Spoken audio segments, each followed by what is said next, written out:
L'auteur de ce livre, c'est le bien-aimé frère de Ben Fromke. Le titre du livre, La suprême intention. Nous sommes au chapitre 22,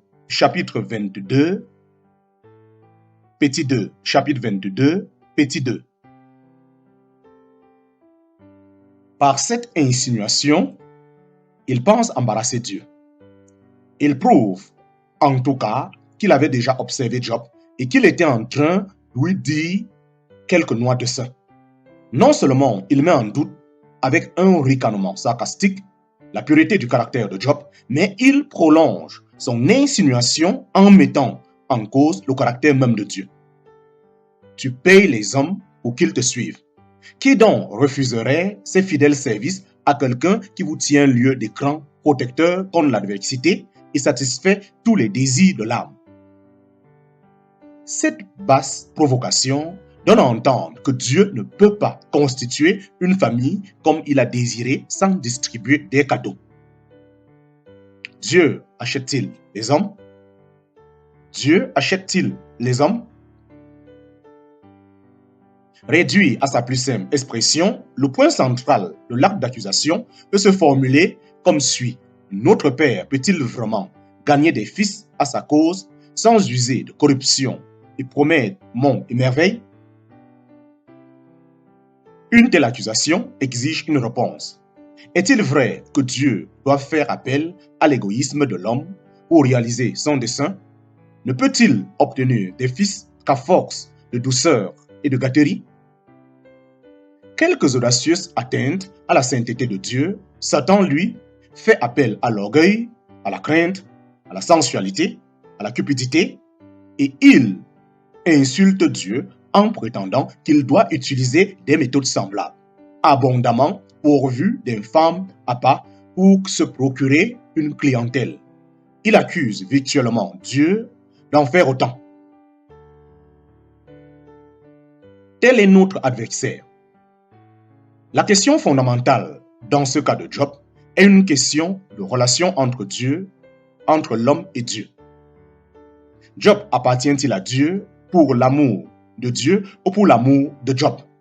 Satan insinue que les mobiles de Job sont inspirés par son propre bien-être et non par un désir de glorifier Dieu et de réaliser son dessein. La question fondamentale dans le cas de Job est une question de relation entre l'homme et Dieu. Job appartient-il à Dieu pour l'amour de Dieu ou pour l'amour de Job?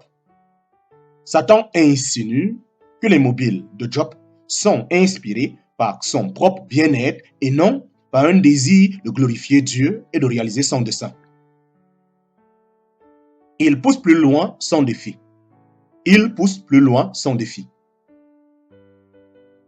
Tu t'entoures d'une haie protectrice et tu bénis le travail de ses mains. Tu l'entoures d'une haie protectrice et tu bénis le travail de ses mains. Le raisonnement de Satan est à la mesure de son propre cœur. Pour lui, si Job s'intéresse à Dieu, c'est surtout parce qu'il lui a accordé la prospérité et l'a comblé de toutes sortes de bonnes choses. En fait, Satan ne craint pas de faire cette suggestion. Laisse-moi un peu et nous verrons ce que deviendront ces protestations de loyalisme. Le raisonnement de Satan est à la mesure de son propre cœur. Pour lui, si Job s'intéresse à Dieu, c'est surtout parce qu'il lui a accordé la prospérité et l'a comblé de toutes sortes de bonnes choses. En fait, Satan ne craint pas de faire cette suggestion. Laisse-le-moi un peu et nous verrons ce que deviendront ces protestations de loyalisme. Dieu répond en retirant la haie pour n'épargner que la vie de son serviteur. Dieu répond en retirant la haie pour n'épargner que la vie de son serviteur. Toute la création fut ainsi invitée à observer l'arène dans laquelle Job allait être mis à l'épreuve. Anges, démons, fils des hommes, tous furent convoqués au spectacle.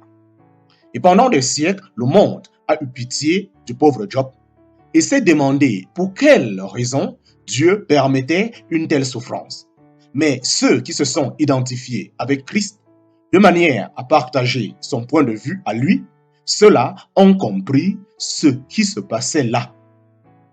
Nous pouvons presque les entendre dire: quel privilège d'être choisi par Dieu, d'avoir les circonstances de sa vie réglées par lui, de telle sorte que l'adversité et les souffrances deviennent le moyen de lui donner gloire, honneur et louange.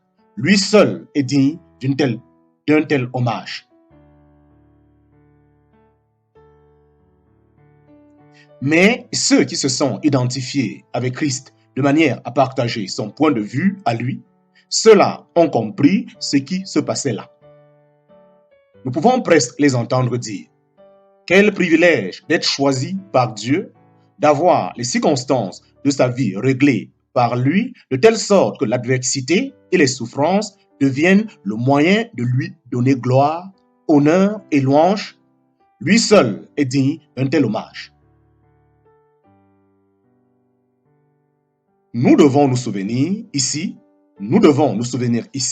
que c'est seulement du côté de Satan et de l'homme que la relation entre l'homme et Dieu est controversée.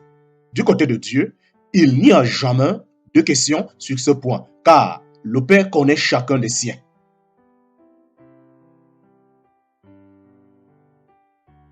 Il avait déjà couvert du regard l'intervalle du temps qui séparait Job de sa pleine rectification, de son changement de captivité.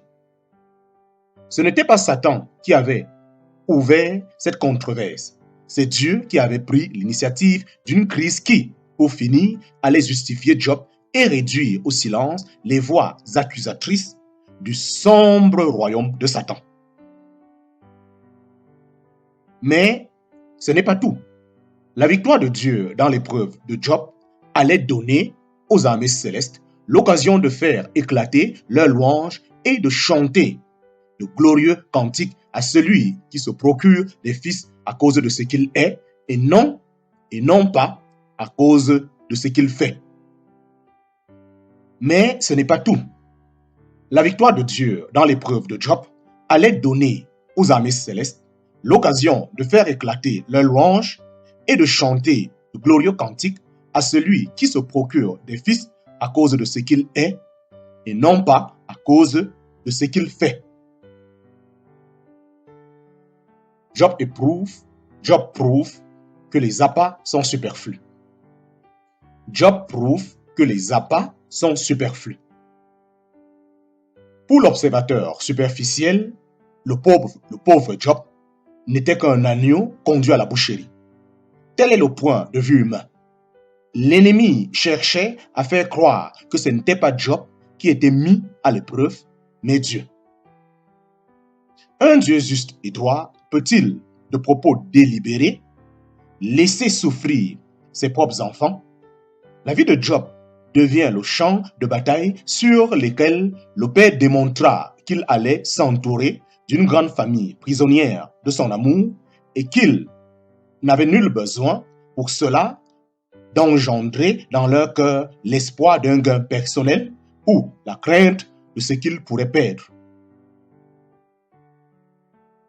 Pour l'observateur superficiel, le pauvre Job n'était qu'un agneau conduit à la boucherie. Tel est le point de vue humain.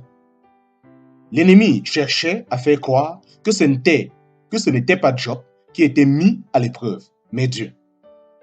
Un Dieu juste et droit peut-il, de propos délibérés, laisser souffrir ses propres enfants? La vie de Job devient le champ de bataille sur lequel le Père démontra qu'il allait s'entourer d'une grande famille prisonnière de son amour et qu'il n'avait nul besoin pour cela d'engendrer dans leur cœur l'espoir d'un gain personnel ou la crainte de ce qu'ils pourraient perdre.